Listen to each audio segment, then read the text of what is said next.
எனக்கு புத்தி பேதலிச்சு போச்சா? இல்ல, உங்க மூத்த புள்ள வெற்றிவேலுக்கு தான் புத்தி பேதலிச்சு போச்சு. எனக்கு எனக்கு துரோகம் பண்ண அவனை 4 அடி அடிச்சு இது நியாயமாடான்னு கேக்குறத விட்டுட்டு தம்பி பொண்டாட்டி மேல ஆசைப்படுறவெல்லாம் ஒரு மனுஷன்.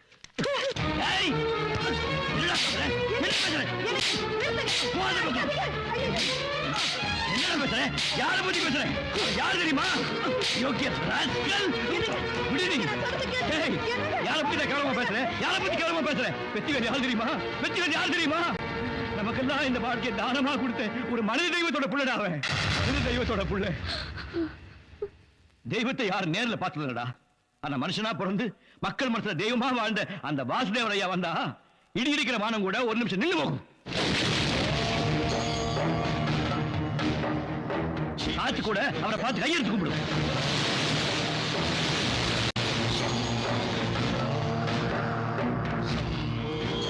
சுத்தமான மழை துளி கூட மண்ணில் விழுந்தா கலங்கிடும். ஆனா வாசுதேவராயர் வாழ்ந்த மண்ணில் விழுந்த யாரும் எப்பவும் எதுக்கு கண்காங்க? நீதி கேட்டு மண்டிரவனை தான் நீ கேள்விப்பட்டிருப்பேன். ஆனா நீதி, நேர்மை, தர்ம, நியாயம் எல்லாம் வாசுதேவராயர் காலில் விழுந்து மண்டிருந்தா.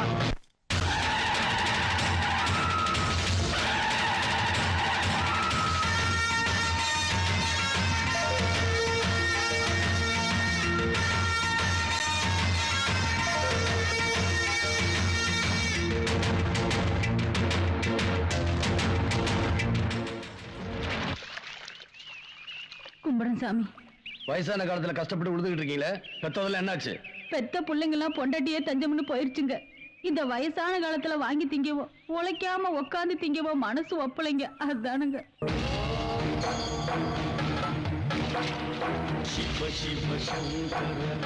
ஓஞ்சு போற வயசுல உழைச்சு வாழ் நினைச்சீங்க பாருங்க. அதை நினைச்சு நான் சந்தோஷப்படுறேன். ஏன் மண்ணுல இப்படிப்பட்டவங்க இருக்காங்கிறத நினைச்சு நான் ரொம்ப பெருமைப்படுறேன். பொண்ணு சும்மா இருந்தா கூட மண்ணு சும்மா இருக்க கூட நினைச்சீங்களே, உங்களுக்கு மகனா இருக்குன்னு ஆசைப்படுறேன். கவலைப்படாதீங்க, உங்களுக்கு எது வேணுமோ நான் செஞ்சு தரேன்.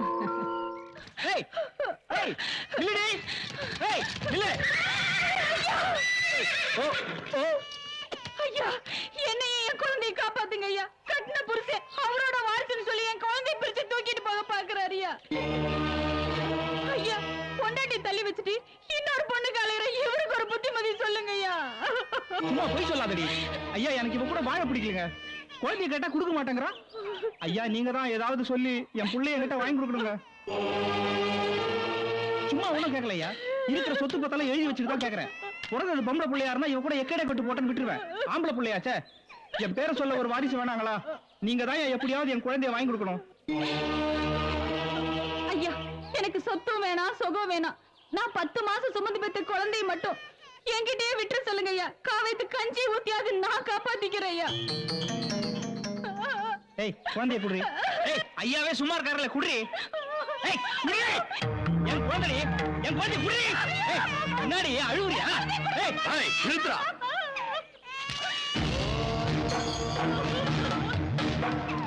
शिव शिव शंकर हर हर शंकर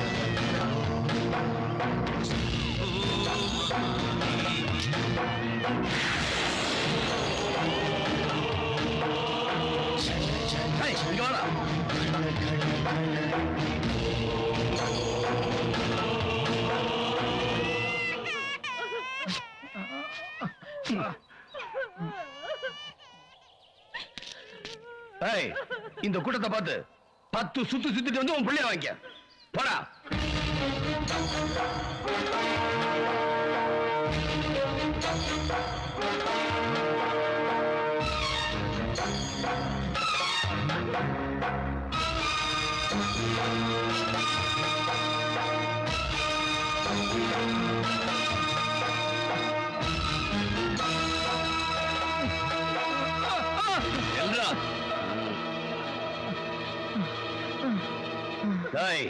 வயிற்றுல கல்ல கட்டிக்கிட்டு 3 சுத்து சுத்துறதுக்குள்ள மூச்சு வாங்குது.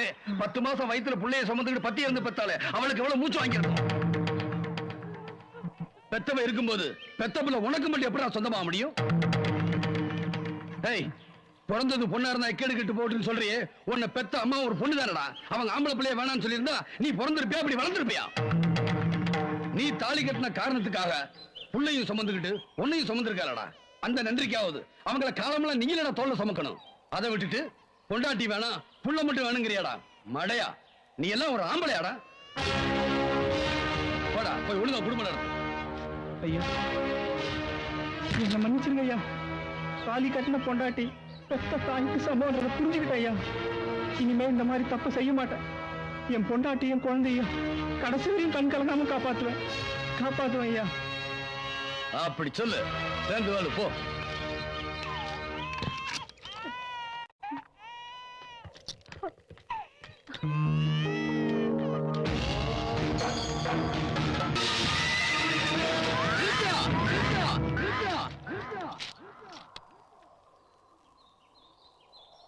என் மண்ணுக்குள்ள வந்து என்னடா பண்றீங்க? யாரா நீங்க?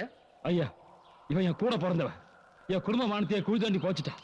தொனிக்கானே இவன் என் வீட்டுல ஆட்டுக்கு மாட்டுக்கு புண்ணாக்கத்தோடு போட்டுட்டு இருந்த வேலைக்கார நாய். எங்க ஊரை என் மூஞ்சல் காரித்து போற மாதிரி என் அக்கால கூட்டு ஓடிட்டான். 1 வருஷமா தேடிட்டு இருக்கேன். இன்னைக்கு தான் என் கண்ணில் மாட்டினான். இவங்க 2 பேர் தலையை சீவா விட மாட்டேன். ஐயா, வேலைக்காரரோ கூலிக்காரரோ மனசு ஒத்து போச்சு.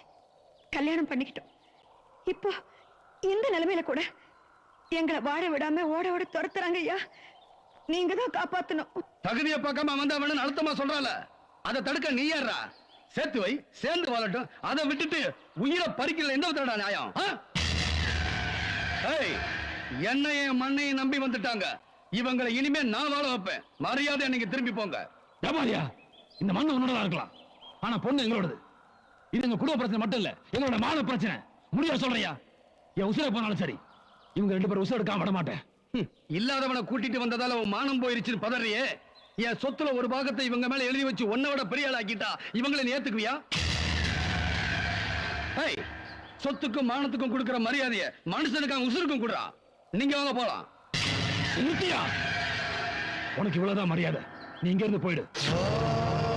பாத்துட்டு இருக்கீங்க.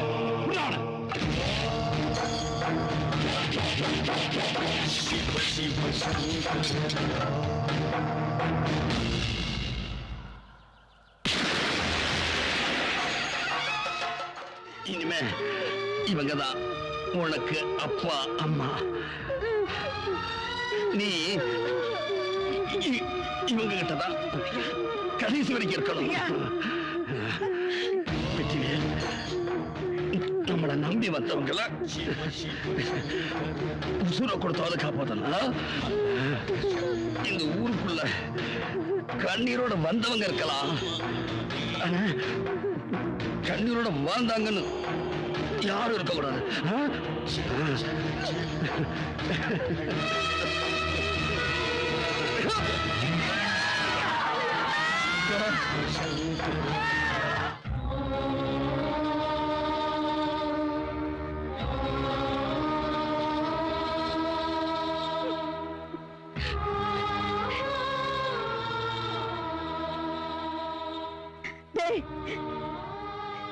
என் கருவுல இருந்து உசுறு அழிஞ்சிடக்கூடாதுங்கிறதுக்காக தான் உசிரியா கொடுத்த அந்த தர்மாவனோட பிள்ளையோட சந்தேகப்பட்டு அடப்பாவி.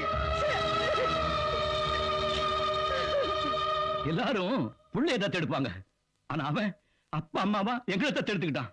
அனாதையா வந்து எங்களுக்கு தாழ்வு மனப்பான்மை வந்துடக்கூடாதுக்காக அத்தனை சொத்தை எங்க மேல எழுதி வச்சுட்டு தன்னை தாழ்த்திக்கிட்டு எங்களோட வாழ்ந்து விடாம.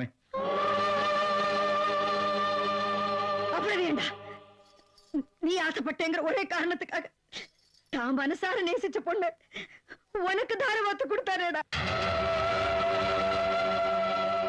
அவனை போய் சந்தேகப்பட்டுட்டேடா. உன் நாக்கு அழுகிடும்டா, உன் நாக்கு அழுகிடும்.